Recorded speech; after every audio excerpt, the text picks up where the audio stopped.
প্রকৃতির এক অনন্য রক্ষা কবচ সুন্দরবন, কিন্তু প্লাস্টিকের দূষণ এই ম্যানগ্রোভ বনের শ্বাসরোধ করছে প্রতিনিয়তই।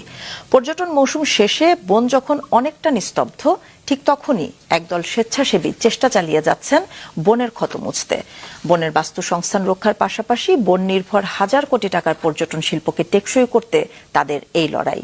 বিশেষ প্রতিনিধি মোস্তফা জামালের রিপোর্ট। সুন্দরবনে ৯ মাসের পর্যটন মৌসুম শেষ হচ্ছে ৩১ মে। এরপর জুন থেকে আগস্ট পর্যন্ত বন বিভাগের নির্দেশে বন্ধ থাকবে ম্যানগ্রোভ বনটিতে পর্যটকদের আনাগোনা। মৌসুমের শেষ ভাগে একদল মানুষ বনে গেছেন প্রমোদ ভ্রমণে নয়, বরং তাদের উদ্দেশ্য বনের পর্যটন স্পটগুলো পরিত্যক্ত প্লাস্টিক মুক্ত করা। অভিযানে অংশ নেয় ৬০ জন স্বেচ্ছাসেবী। ৬টি দলে ভাগ হয়ে চষে বেরিয়েছেন ৫টি পর্যটন স্পট।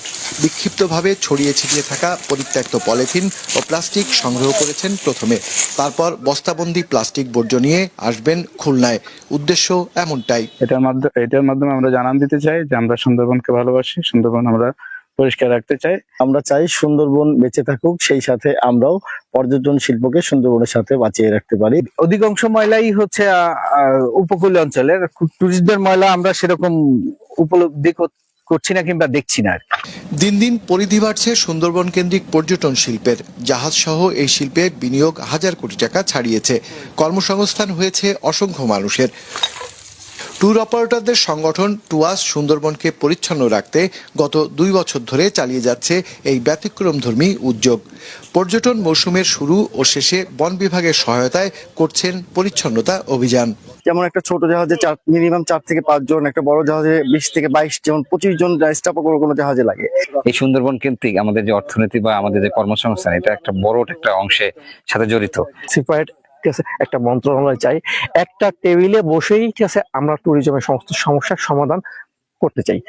শুধু বনের ভেতরে ফেলা পর্যটকদের আবর্জনাই নয়, নদী আর সাগরের জোয়ারে ভেসেও প্রতিদিন বনে ঢুকছে প্লাস্টিক ও পলিথিন বর্জ্য। দূষণের পাশাপাশি এসব বর্জ্য সুন্দরবনের বাস্তুসংস্থানেও ফেলছে বিরূপ প্রভাব।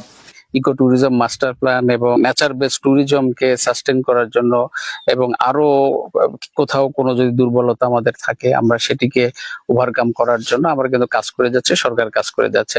সুন্দরবনের প্লাস্টিক দূষণ রোধে পর্যটক ও পর্যটন সংশ্লিষ্টদের পাশাপাশি সরকার ও আন্তর্জাতিক সহযোগীদের সমন্বিত উদ্যোগ জরুরি বলছেন সংশ্লিষ্টরা।